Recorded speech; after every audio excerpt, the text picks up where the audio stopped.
فلما أضاءت ما حوله ذهب الله بنورهم وتركهم في ظلمات لا يبصرون صما بكما عميا فهم لا يرجعون صدق اللہ العلی العظیم۔ مثلهم، ان کی مثال،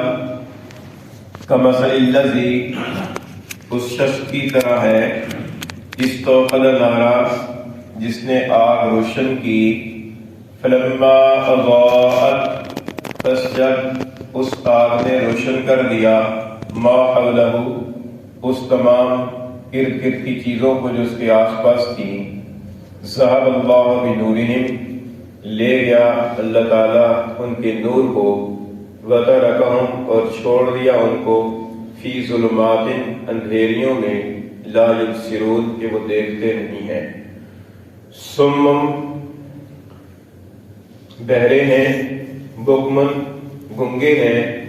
عمین، اندھے ہیں، فہم لا یرجعون، سو وہ نہیں لوٹیں گے۔ یہ اس دوسرے رکوع میں اللہ تعالیٰ نے منافقین کی کمزوریوں اور خامیوں کے بارے میں ذکر فرمایا ہے۔ پچھلی 9 آیات کریمہ ہیں، وَمِنَ النَّاسِ مَن يَقُولُ سے لے کر وَمَا كَانُوا مُهْتَدِينَ تک، ان 9 آیات کریمہ میں اللہ تعالیٰ نے منافقین کی چند بری خصلتوں کا ذکر فرمایا ہے۔ یہاں سے آگے یہ 4 آیات کریمہ ہیں رکوع کے ختم تک۔ ان 4 آیات کریمہ میں اللہ تعالیٰ نے منافقین کی ان کمزوریوں اور ان کی خصلتوں کو سمجھانے کے لیے 2 مثالیں ذکر فرمائی ہیں۔ یہ جو آج کے درس کے اندر 2 آیات کریمہ تلاوت کی گئی ہیں، ان میں ایک مثال کا ذکر ہے اور اگلی 2 آیات کریمہ میں دوسری مثال کا ذکر ہے۔ یہاں پہلی آیت کریمہ میں اللہ تعالیٰ نے یہ ارشاد فرمایا کہ منافقین کی مثال ایسی ہے کہ جیسے ایک شخص ہے جو اندھیرے میں ہے اور ہر طرف تاریکی اور اندھیرا چھایا ہوا ہے، اور وہ اپنا صحیح راستہ اور صحیح سمت معلوم کرنے کے لیے آگ روشن کرتا ہے، اور آگ روشن کر کے وہ دائیں بائیں کی چیزوں کو دیکھنا چاہتا ہے کہ دائیں بائیں کی چیزیں کیسی ہیں اور راستہ کیسا ہے اور سمت کس طرف کو ہے۔ اس مقصد کے لیے اس نے آگ روشن کی، اور پھر جب آگ روشن ہو گئی اور دائیں بائیں کا ماحول بالکل واضح ہو گیا، صاف ہو گیا، اور اسے راستے کا پتہ چلنا شروع ہو گیا، تو فرمایا کہ ایسی صورت کے اندر اس کے آنکھوں کی روشنی چلی گئی۔ تو ظاہر ہے کہ راستہ دیکھنے کے لیے یا ماحول کو سمجھنے کے لیے یا اپنی سمت متعین کرنے کے لیے صرف خارجی روشنی کافی نہیں ہے، بلکہ آنکھوں کی روشنی کا ہونا بھی ضروری ہے، ورنہ خارج میں تو روزانہ سورج طلوع ہوتا ہے، لیکن جو لوگ آنکھوں کی روشنی سے محروم ہیں وہ دائیں بائیں کی چیزوں کو نہیں دیکھ پاتے۔ تو جب آنکھوں کی روشنی چلی گئی تو وہ اندھیروں کے اندر رہ گئے، اور اندھیر کے اندر سے کچھ سجائی نہیں دے رہا کہ کیا کرے اور کس طرف کو جائے۔ روشنی موجود ہے لیکن آنکھوں کی روشنی سے محروم ہے۔ یہ جو آگ روشن کی ہے، اس سے مراد ہے اسلام کا آ جانا، یعنی پہلے زمانے جاہلیت کی تاریکی تھی، شرک کی تاریکی تھی، گناہوں اور معصیتوں اور ظلمتوں کی تاریکی تھی۔ جب رسول اللہ صلی اللہ علیہ وسلم نے دین اسلام کا آغاز فرمایا، دین اسلام کی طرف دعوت دینا شروع کی، آپ کی بعثت ہوئی، تو ایک جہان کے اندر ایک نور پھیلا، ایمان کا نور پھیلا، اسلام کی روشنی پھیلی، لوگوں کو پتہ چلا کہ حق کیا ہے، باطل کیا ہے، صحیح کیا ہے، غلط کیا ہے، یہ ساری چیزیں واضح ہوئیں۔ اور اس دوران کچھ لوگ ایسے تھے کہ جنہوں نے اس روشنی کے اندر حق کو سمجھ لیا کہ یہ حق بات ہے، اور یہ سمجھ لیا کہ آپ سچے پیغمبر ہیں، اور یہ سمجھ لیا کہ دین اسلام حق کا راستہ ہے۔ یہ سمجھ لینے کے باوجود بھی ضد اور عناد کی وجہ سے اس کو سچے دل سے قبول نہیں کیا، تو ان کے اندر کی جو بصیرت تھی، جو ایک فطری طور پر انسان کے اندر رکھی ہوتی ہے، دل کی آنکھیں، وہ دل کی آنکھوں کا نور چلا گیا۔ اب دل کی آنکھوں کا نور چلا گیا تو وہ اندھیروں کے اندر رہ گئے، اور انہیں کوئی سجائی نہیں دیتا کہ کس طرف کو جائیں۔ تو فرمایا کہ منافقین کی مثال ایسی ہے کہ سرکار دو عالم صلی اللہ علیہ وسلم ہجرت فرما کر مدینہ منورہ تشریف لائے، اور آپ صلی اللہ علیہ وسلم کی دعوت اور آپ کی محنت اور تبلیغ کے نتیجے کے اندر اوس اور خزرج کے بہت سارے لوگ ایمان لے آئے، اور پورے مدینہ کے اندر آپ کے نور ایمان کی کرنیں پھیل گئیں، پورا عالم جگمگا اٹھا۔ اور ایسے کے اندر کچھ یہودی اور کچھ دوسرے لوگ ایسے تھے کہ جو آپ کی ذات کو اور آپ کی پیغمبری کو پہچان لیا اور دین اسلام کا حق ہونا بھی پہچان لیا، لیکن اس کے باوجود اپنی ضد اور اناد کی وجہ سے آپ کے دین کو قبول نہیں کیا، تو وہ جو ایک اندر کی بصیرت تھی اس کو کھو بیٹھے۔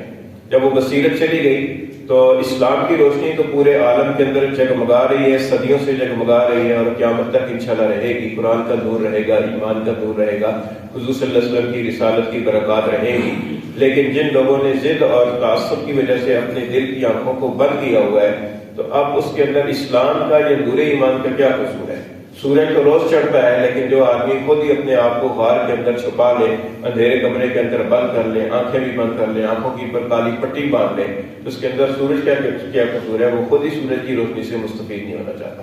تو یہ مثال اللہ تعالیٰ نے ذکر فرمائی ہے۔ اگلی آیت کریمہ میں اللہ تعالیٰ نے فرمایا کہ یہ بہرے ہیں، سم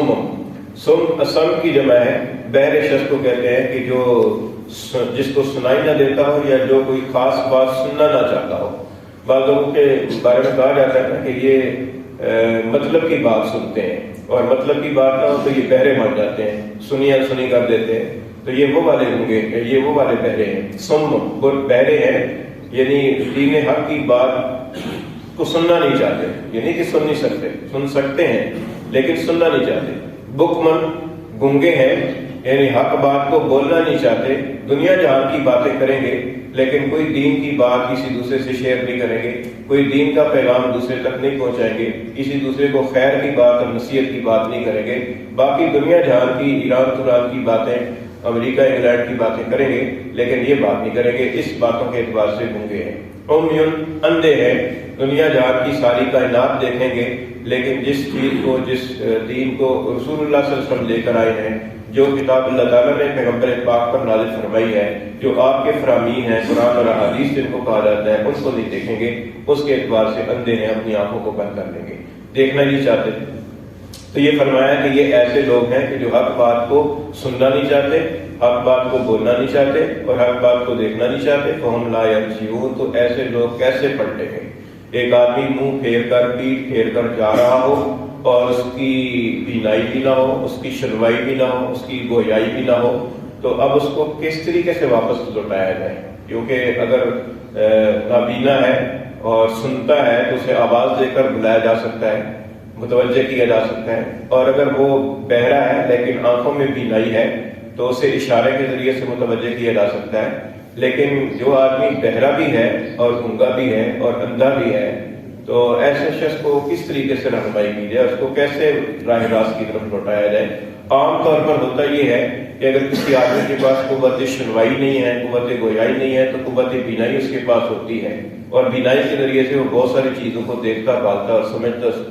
سوجھ بوجھ رکھتا ہے۔ اور جس کے پاس بینائی نہیں ہوتی تو اس کے پاس سنوائی ہوتی ہے اور وہ سنتا ہے اور دوسروں کی بات کو سن کر متوجہ ہو جاتا ہے، یا اس کے پاس قوت گویائی ہوتی ہے، وہ دوسروں سے پوچھ کر راستہ معلوم کر لیتا ہے اور دوسروں سے پوچھ کر اپنے مطلب کی بات کو جان لیتا ہے۔ لیکن جس آدمی کے پاس یہ تینوں چیزیں نہ ہوں تو ایسے آدمی کے راہ حق کی طرف لوٹنے کی جو صورتیں ہیں وہ تقریباً ناپید اور ناممکن ہوتی ہیں۔ تو یہ مثال اللہ تعالیٰ نے بیان فرمائی کہ منافقین نے دیکھا کہ دین اسلام آیا ہے اور دین اسلام کے اندر جو ظاہری مفادات تھے ان مفادات کو بھی حاصل کرنے کی کوشش کی، لیکن اتنے میں موت آ گئی اور اسی منافقت اور کفر کی حالت کے اندر موت کے منہ میں چلے گئے، اور وہ جو ایک ظاہری اعتبار سے جو ایک مفاد نظر آ رہے تھے اس سے بھی محروم ہو گئے، اور ہمیشہ ہمیشہ کی جو نجات تھی اس سے بھی محروم ہو گئے۔ تو یہ مثال اللہ تعالیٰ نے بیان فرمائی۔ اس کا معنی جلانا بھی ہوتا ہے اور روشن کرنا بھی ہوتا ہے۔ آگ سے دو مقصد حاصل ہوتے ہیں، ایک حرارت کا اور ایک روشنی کا۔ تو یہاں پر چونکہ مقصد روشنی کرنا ہے، اس لیے اس کا معنی روشن کرنا بھی ہے۔ روشن کی آگ، فلما اضاءت، پھر جب اس آگ نے روشن کر دیا ما حولہ، اس آدمی کے ماحول کو، اس کے آس پاس کی چیزوں کو روشن کر دیا۔ ذهب اللہ بنورہم، لے گیا اللہ تعالیٰ ان کے نور کو۔ اللہ تعالیٰ ان کے نور کو ویسے نہیں لے گیا ضد کی وجہ سے، خود انہوں نے اپنی آنکھوں کو بند کر دیا، خود انہوں نے اپنی بصیرت سے کام نہیں لیا، تو نتیجہ یہ نکلا کہ ان کی بصیرت اور فطری استعداد ختم ہو گئی۔ وَتَرَكَهُمْ، اللہ تعالیٰ نے ان کو چھوڑ دیا فی ظلمات، اندھیروں میں، لا یبصرون، کے دیکھتے نہیں ہیں۔ سمم، بہرے ہیں، بکمن، گونگے ہیں، عمیٌ، اندھے ہیں، فہم لا یرجعون، سو وہ نہیں لوٹیں گے۔